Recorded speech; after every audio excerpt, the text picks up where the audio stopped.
দেখুন প্রিয় বন্ধুরা, এরম ভালোবাসা কয়জন করে। যদি আপনাদের কাছে ভিডিওটা ভালো লাগে অবশ্যই লাইক কমেন্ট শেয়ার করে সবাইকে দেখার সুযোগ করে দেবেন। দেখুন এই ভাইটি কি বলে, আপনারা মনোযোগ সহকারে শুনবেন। এই ঘটনাটা ঘটেছে কুড়িগ্রামে। সিনেমার গল্পকে হার মানিয়েছে তাদের দুজনের প্রেম কাহিনী। হায়রে ভালোবাসা রে, এমন ভালোবাসা কে কাকে কয়জনে বাসতে পারে। দুইজন প্রেম করে পালিয়ে গেছে বিয়ে করবে বলে। অন্যদিকে মেয়ের পরিবার ওই ছেলেটার নামে অপহরণের মামলা দিয়েছে। এক পর্যায়ে দুই পরিবারের মানুষ বলেছে গ্রামে ফিরে আসতে।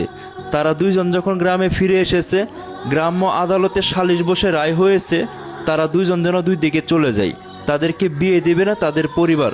অতঃপর ছেলে এবং মেয়ে একে অপরকে জড়িয়ে ধরে সবার সামনে দাঁড়িয়ে থেকে কেউ কাউকে আলাদা করতে পারতেছে না। এত পরিমাণ চেষ্টা করার পরও ছেলে মেয়েকে সম্ভব হলো না আলাদা করা। আরেকটা ভিডিওতে দেখলাম তারা শুয়ে পড়েছে, তারপরও ছাড়তেছে না, কারণ তারা সত্যি একজন আরেকজনকে মন থেকে ভালোবেসে ফেলেছে। তবে তাদের গার্জেনের উদ্দেশ্যে আমার একটা কথা, তাদের সম্পর্কটা মেনে নিলে আপনাদের কি এমন ক্ষতি হবে? সবাই তো ছেলে মেয়ের সুখের চিন্তাই করে, তাই না? এক পর্যায়ে ছুটাতে না পেরে থানা থেকে পুলিশ এসে এই ছেলেটাকে ধরে নিয়ে যায়। এখন দেখবেন যে মেয়েটা ঠিকই শান্তিতে থাকবে, কিন্তু ছেলেটার কিন্তু মাঝখান থেকে ভবিষ্যৎ নষ্ট হয়ে যাবে এবং এই ছেলেটার অনেক দিন জেল খাটতে হবে। পরিশেষে একটা কথাই বলতেছে তাদের গার্জেনদের উদ্দেশ্যে, তাদের সম্পর্কটা মেনে নেন।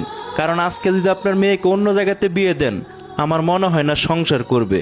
কারণ মেয়েটা সত্যিই মনে হচ্ছে ছেলেটাকে মন থেকে ভালোবাসে।